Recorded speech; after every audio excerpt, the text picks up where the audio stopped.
Assalamualaikum warahmatullahi wabarakatuh. Selamat datang kembali di channel Pen Invasion, channel yang menyuguhkan video cerita bergambar seputar misteri. Simak terus video dari kami.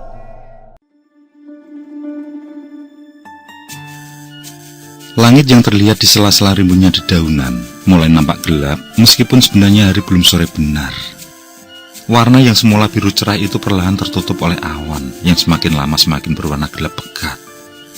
Keadaan seperti itu biasanya akan berubah menjadi hujan deras, bahkan bisa disertai petir. Sementara itu, di kanan kiri jalan setapak yang entah seperti tidak berujung itu, ditumbuhi pepohonan kekar menjulang tinggi. Daunnya yang sangat lebat semakin menambah kesan yang tidak ramah bagi siapapun yang melintas.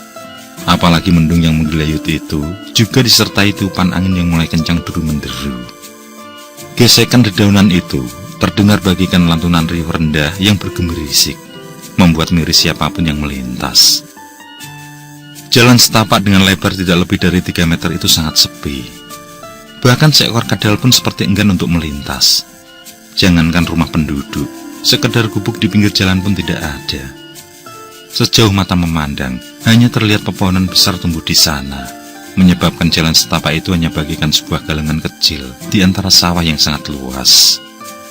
Namun jalan setapak itu ternyata memiliki cabang di mana-mana, yang mana membuat siapapun yang melewati pasti akan dibuat kebingungan untuk menentukan arah. Apalagi tidak ada papan petunjuk di sana. Benar saja, sebuah mobil tampak melintas pelan, mungkin menikmati pemandangan di kanan kiri, atau mungkin bisa jadi memang sedang mencari jalan. Kendaraan itu sepertinya hanya berputar-putar saja. Pada akhirnya, mereka pun kembali lagi ke titik semula. Berarti mereka tengah tersesat. Kendaraan itu pada akhirnya menepi. Para penumpangnya pun turun. Penumpang berjumlah 4 orang dengan 2 laki-laki dan 2 perempuan. Keempat orang itu hanya bisa menoleh ke kanan kiri, dan sejauh mata memandang, yang terlihat hanyalah pepohonan besar. Terlihat jelas mereka tengah kebingungan. Ada yang garuk-garuk kepala, ada yang menyalakan rokok, ada yang duduk di kap mobil. Tapi jelas, mereka bukan sedang menikmati pemandangan. Mereka pasti sedang tersesat. Kok, aku rasa ada yang aneh dengan tempat ini. Kamu sadar nggak kalau dari tadi kita hanya berputar-putar saja? Kedua laki-laki itu masih mengerutkan dahi dan berputar-putar di sekeliling mobil. Mereka berharap melihat jalan keluar yang membawa mereka ke arah yang benar. Namun yang mereka lihat memang hanyalah pepohonan dan semak belukar saja. Mereka tidak menemukan jalan lain selain jalan yang berkali-kali mereka lewati tadi. Yang, bagaimana ini? Masa ya tidak ada jalan sih? Coba dong ingat-ingat lagi. Siapa tahu tadi kita terlewat. Yang dipanggil dengan sebutan Yang hanya menoleh sebentar. Ia mengamati ponsel di tangannya, tapi tidak ada sinyal. Kok, mungkin Mila benar. Bisa jadi kita melewatkan sebuah jalan. Bagaimana kalau kita telusuri sekali lagi? Laki-laki itu pun mengangguk kecil, mematikan rokoknya, lalu segera meminta yang lain untuk naik. Mesin mobil itu pun kembali menyala, lalu dengan pelan menyusuri jalanan kecil di hutan itu. Sekitar 100-an meter mereka menyusuri jalan. Agak jauh di depan mereka, terlihat beberapa orang tengah berjalan berombongan. Dari kejauhan, terlihat kalau beberapa orang itu kesemuanya perempuan. Terlihat dari lekuk tubuh dan rambut mereka yang terurai panjang. Mas Riko, cepatlah sedikit. Kita tanya sama mereka. Perempuan yang berada di sebelah pengemudi itu terlihat tidak sabar. Yang dipanggil Riko pun mempercepat laju mobilnya. Riko pun memberhentikan mobilnya beberapa meter di depan rombongan itu. Baik ia maupun Handi kemudian turun. Mereka bermaksud menanyakan arah jalan. Rupanya mereka bertujuh. Perempuan-perempuan dengan pakaian khas pedesaan, namun kesemuanya memiliki paras yang benar-benar cantik. Meski kesemuanya berkulit pucat, namun mereka sangatlah cantik. Mungkin karena paras itulah, Dalam beberapa saat mereka justru hanya tertegun. Beberapa detik pun berlalu, hingga Handi yang membuka suara. Meski dengan agak tergagap, ia pun menanyakan arah jalan keluar dari hutan itu. Perempuan-perempuan cantik itu tidak segera menjawab. Mereka justru saling pandang dan tertawa-tawa cekikikan. Hal itu seperti menyadarkan Riko. Tawa itu seperti tawa... Sudahlah, bisik Riko dalam hati. Salah seorang dari perempuan itu kemudian menjawab, "Mari ikut saya." Riko sekawan pun kembali naik ke mobil. Pada saat itulah kembali Riko seperti berada dalam situasi antara nyata dan tidak.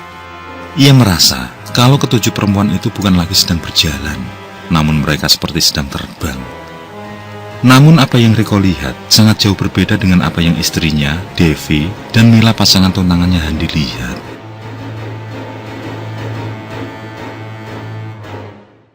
Handi dan tunangannya mengatakan kalau perempuan-perempuan itu berjalan dengan langkah biasa. Begitupun Devi, ia melihat kalau mereka juga berjalan selayaknya orang biasa. Riko tergagap dan baru menyadari kalau ia membawa mobil dalam kecepatan hampir 80 km per jam.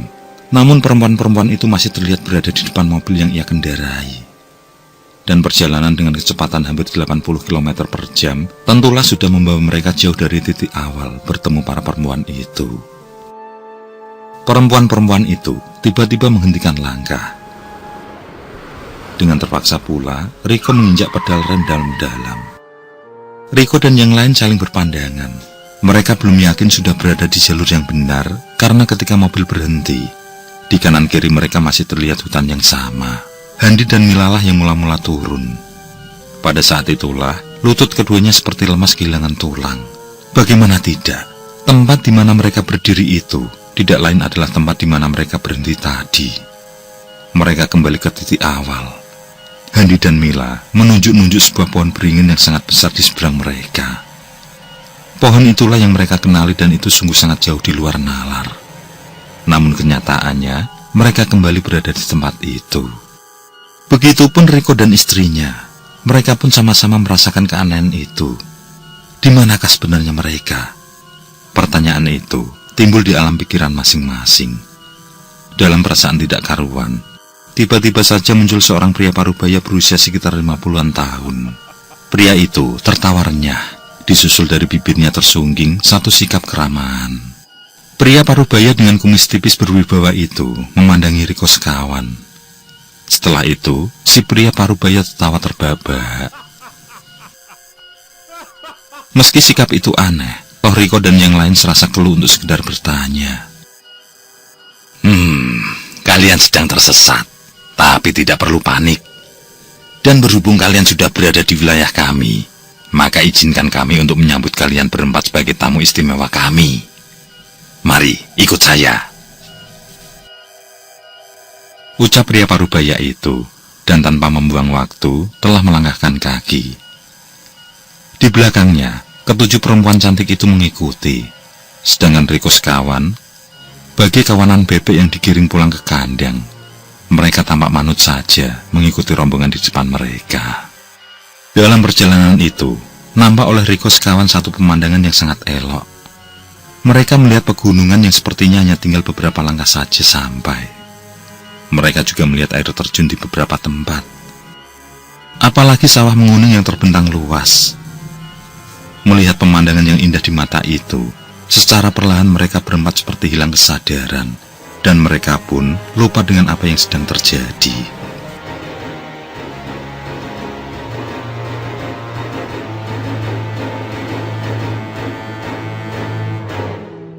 Tidak seberapa lama, dari rumah-rumah yang terbuat dari bambu di sepanjang jalan itu, muncullah para penghuninya. Hampir dari para penghuni rumah yang keluar menyambut mereka itu berjenis kelamin perempuan. Di ujung jalan itu, terdapatlah sebuah rumah panggung yang cukup besar. Pria parubaya itu mempersilahkan Riko sekawan untuk naik. Riko sekawan pun menurut. Di panggung itu, Riko sekawan dipersilahkan duduk. Sementara si pria parubaya menjentikan jari tengah dengan ibu jarinya. Tidak lama setelah itu, dari sebuah bilik bermunculan perempuan cantik. Para perempuan itu membawa makanan dan minuman. Riko sekawan disambut dengan suguhan makanan yang istimewa. Perut mereka dibuat kenyang. Makanan yang tuan rumah hidangkan sungguh terasa nikmat sekali. Bahkan selama hidup, Riko sekawan merasa belum pernah menikmati hidangan selezat itu. Sebaiknya kalian tinggal di sini untuk beberapa hari. Akan ada upacara penting esok hari. Dalam upacara itu, kalian harus hadir. Perkataan pria parubaya yang belum juga memperkenalkan diri itu bagi sebuah perintah yang harus dipatuhi. Maka terlihatlah Riko sekawan hanya menganggukkan kepala saja. Setelah itu, barulah pria parubaya itu memperkenalkan diri. Namanya Warsito. Ia juga menjelaskan bahwa di desa itu ia bertindak sebagai kepala desa. Pak Warsito menjelaskan bahwa desa yang mereka tinggali itu bernama Desa Pitongpuluh. Karena jumlah penduduknya yang selalu pas 70, tidak boleh lebih dan tidak boleh kurang. Namun akhir-akhir ini, jumlah penduduk justru semakin berkurang. Riko sekawan hanya mendengarkan penuturan Pak Warsito. Tidak terbesit sedikit pun untuk bertanya, mengapa jumlah penduduknya harus 70. Pak Warsito termenung sejenak, lalu lanjutnya, beberapa perempuan telah diculik oleh desa sebelah. Diculik? Diculik buat apa? Tiba-tiba Mila bertanya. Pak Warsito memandangi Mila dengan tatapan tajam. Lalu ia menjawab bahwa warga desa sebelah menyembelih perempuan-perempuan di sini untuk dijadikan makanan bagi mereka. Mendengar itu, tidak ada rasa keterkejutan ataupun suatu rasa ngeri pada Riko sekawan. Mereka hanya manggut-manggut seperti tidak merasa bahwa ada hal aneh yang seharusnya mereka sadari. Bahkan Mila sendiri seperti tidak mengerti apa yang dikatakan Pak Warsito. Mari diminum. Pak Warsito mempersilahkan Riko sekawan untuk menuang minuman dari sebuah cawan besar. Riko sekawan tampak sangat menikmati minuman itu. Minuman dengan warna merah kental kehitaman.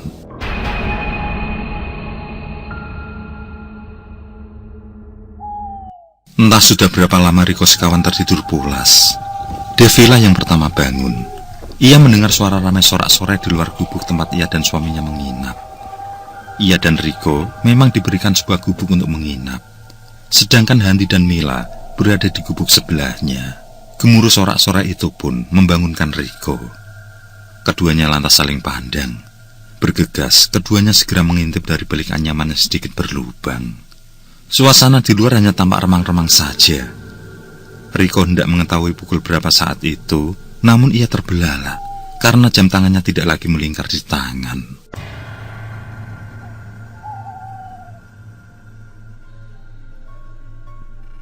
Dari lubang itu, mereka bisa melihat para penduduk desa sedang mengarak seorang perempuan.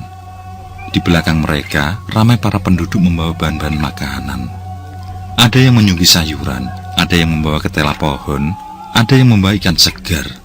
Mereka beramai-ramai membawa apa saja, termasuk kuali dan berbagai perabotan dari tanah liat. Tapi pandangan Riko dan Devi lebih terfokus pada dua orang laki-laki yang sedang menggotong seorang perempuan dalam keadaan terikat. Perempuan itu dibawa seperti orang yang sedang membawa hewan buruan.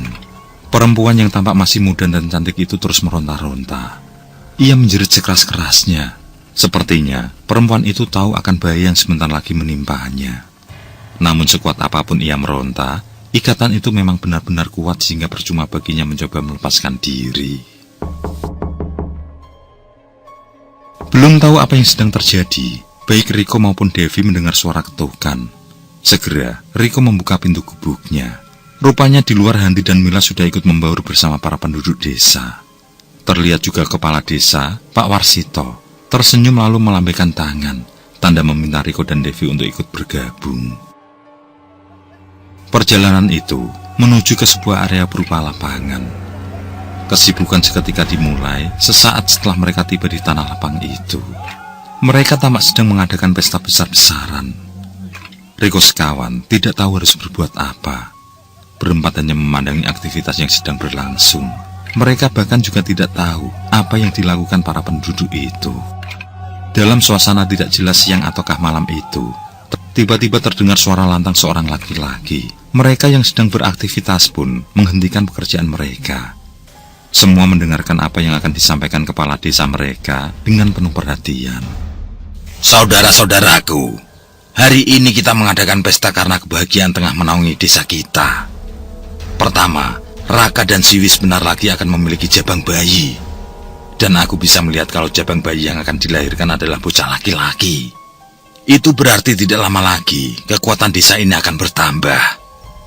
Kalian semua tahu, sudah beberapa tahun ini selalu bocah perempuan yang dilahirkan. Untuk itu, mari kita rayakan kebahagiaan ini. Sorak-sorai pun pecah. Para penduduk terlihat sangat bergembira karena sebentar lagi akan lahir bocah laki-laki di desa mereka. Hanya Riko sekawan yang masih juga belum paham dengan apa yang terjadi. Toh laki-laki dan perempuan apa bedanya? Riko sekawan hanya ikut-ikutan tepuk tangan ketika semua tepuk tangan. Mereka juga ikut-ikutan tertawa saat para penduduk semua tertawa. Riko sekawan tidak menyadari bahwa jumlah laki-laki dalam keramaian itu hanya bisa dihitung dengan jari. Pak Warsito kemudian melanjutkan bahwa kebahagiaan yang kedua karena telah berhasil mengambil satu penduduk milik desa sebelah, dan keberhasilan itu harus dirayakan. Kalian ingin selalu makan daging, kan? Pertanyaan itu dijawab dengan sorak-sorai gegap gempita. Suasana tiba-tiba kembali hening ketika dua orang laki-laki terlihat membawa seorang perempuan ke tengah-tengah penduduk desa itu. Melihat hal itu, para penduduk pun serentak mendekat. Tidak terkecuali Riko sekawan. Mereka seperti hendak menyaksikan suatu pertunjukan. Dua orang laki-laki itu pun membaringkan perempuan itu. Satu orang kemudian memegangi tangan yang terikat ke belakang, sedang laki-laki satunya dengan kuat memegangi kakinya. Bersamaan itu, kepala desa kembali berpidato singkat. Dengan lantang, ia mengatakan bahwa di hari itu ia akan membalas apa yang dilakukan warga sebelah pada perempuan-perempuan desanya. Kalian saksikanlah, perempuan itu akan aku sembelih. Setelahnya, silahkan kalian nikmati dagingnya untuk berpesta pora. Mendengar perkataan itu, sekali lagi gegap gempita pun pecah. Mereka benar-benar menikmati suasana itu. Namun raut kecemasan terlihat pada wajah Devi. Meski ia berada di antara sadar dan tidak, dalam hatinya masih sedikit terbesit rasa kasihan. Ia tidak tega kalau perempuan itu disembelih. Ia menghampiri Pak Warsito yang sudah menghunus golok dari sarungnya. Pak, tolong jangan sakiti dia. Apa salah dia, Pak? Devi mencoba membela agar perempuan itu dilepaskan. Devi hendak kembali protes dengan lebih keras. Namun saat itu juga protesnya berhenti karena mendengar bahwa syaratnya adalah dialah yang harus menjadi pengganti perempuan itu. Devi pun pucat pasi dibuatnya. Tentu saja ia tidak mau menggantikan perempuan itu. Ia tidak mau disembelih. Ia masih ingin hidup. Devi pun gemetaran menggelengkan kepala. Bergidik membayangkan lehernya digeseri golok yang tajam. Ia pegangi lehernya, lalu mundur teratur.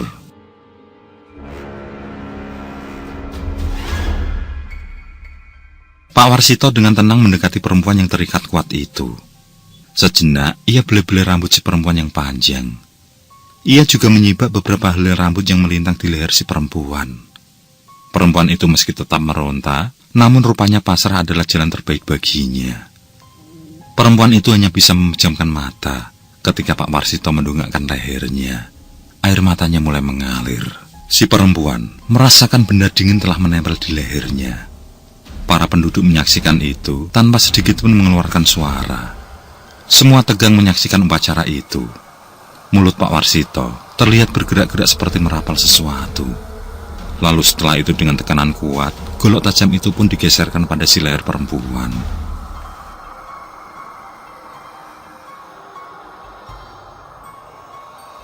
Darah kental seketika menyembur keluar.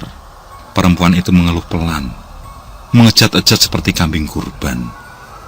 Golok di tangan Pak Warsito terus bergerak teratur naik turun, dan semakin menganga lebarlah leher perempuan itu. Hingga ketika aliran darah itu mulai habis, perempuan itu kembali mengejat sebentar, menggelepar, lalu diam selamanya. Kedua orang yang memegangi tangan dan kaki si perempuan kemudian bersamaan mengangkat dan melempar tubuh yang terkulai itu ke tengah penduduk. Para penduduk menyambut dengan gembira. Bahkan terlihat ada di antara mereka yang tanpa jijik sedikit pun menjilati darah yang menggenang di rerumputan. Sementara yang lain memotong-motong tubuh perempuan itu lalu memasaknya. Riko sekawan menyaksikan peristiwa mengerikan itu dengan perasaan datar saja, seakan hanya baru melihat seekor ayam yang disembelih. Devi yang semula sempat menentang, bahkan terlihat menimang kepala si perempuan. Darah masih sedikit mengalir dari lehernya yang telah putus. Sejenak ia pandangi kepala itu, lalu melemparkannya begitu saja bagai melemparkan sampah. Beberapa saat pesta pora itu pun berlangsung. Riko sekawan belum mengerti apa yang terjadi ketika secara tiba-tiba Pak Warsito berteriak keras-keras. Teriakan itu langsung direspon penduduk desa dengan berlarian tunggang langgang. Mereka tidak lagi memperdulikan masakan mereka yang masih tersisa. Ada sesuatu hal yang membuat mereka sangat ketakutan. Tanpa pikir panjang, Riko pun menggeret tangan istrinya. Disusul Handi bersama kekasihnya yang turut jatuh bangun tertabrak orang-orang yang berlarian. Dalam sekejap, lapangan itu menjadi sepi. Semua barang yang dibawa para penduduk pun ditinggalkan begitu saja. Di desa, suasana kembali tenang. Para penduduk kembali ke rumah masing-masing. Tidak ada seorang pun yang melintas. Mereka juga tidak ramai membicarakan apa yang baru saja terjadi. Meski begitu, Riko sekawan juga tidak terbesit rasa ingin tahu. Mereka seperti lupa, meskipun mereka juga sempat mendengar lantunan sambung-menyambung yang tidak asing di telinga mereka. Sementara itu, baik Riko dan istrinya hanya terbaring di dipan. Pikiran mereka seperti kosong. Begitupun Handi dan Mila. Meski mereka juga berbaring bersama, tapi mereka tidak bercakap-cakap sepatah kata pun. Suasana benar-benar hening. Keheningan yang belum pernah Riko sekawan rasakan sebelumnya. Mereka seakan lupa siapa mereka, keluarga mereka, kehidupan mereka. Mereka juga tidak ingat lagi perihal sebelumnya yang tersesat di sebuah hutan. Mereka tidak pernah tahu sudah berapa lama mereka tinggal di desa itu. Riko sekawan hanya menurut ketika seorang memberitahu kalau kepala desa memanggil mereka. Mereka pun berjalan bersama menuju balai besar atau sebuah pendopo desa. Di sana, para penduduk sudah ramai berkumpul. Riko sekawan sudah menempatkan diri ketika Pak Warsito sebagai kepala desa sudah memulai berbicara. Para penduduk desa tidak ada satupun yang membuka mulut. Semua diam, mendengarkan dengan khidmat apa yang disampaikan kepala desa.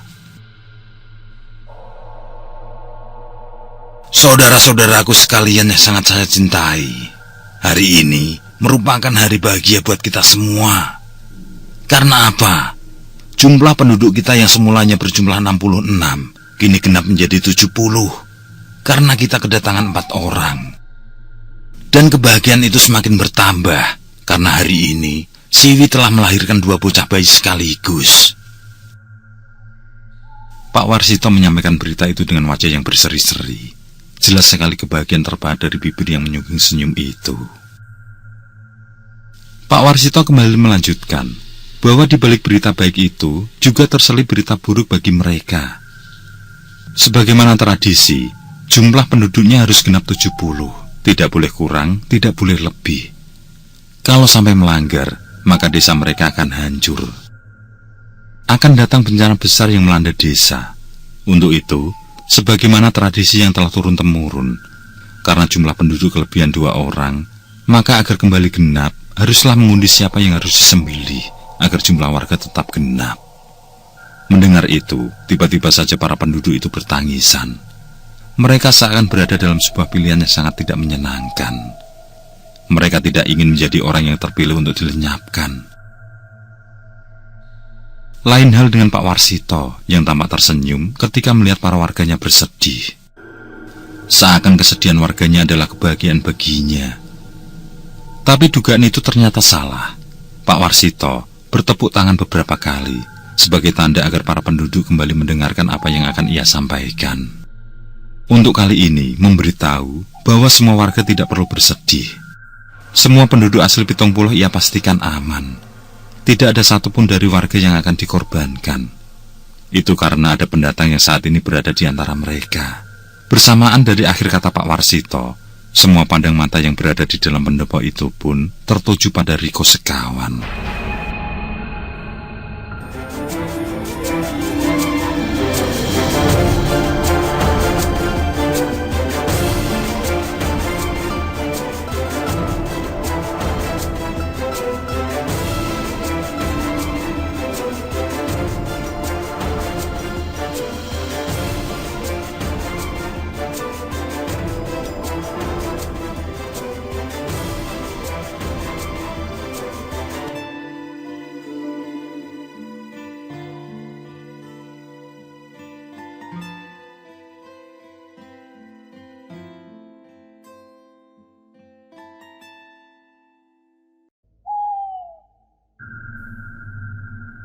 Oke, terima kasih. Semoga kawan-kawan terhibur, dan untuk ke depan, semoga channel ini bisa lebih baik lagi.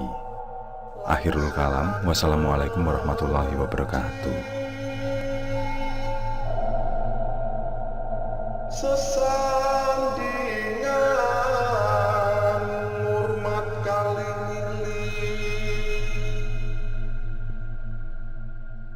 lakukan di muka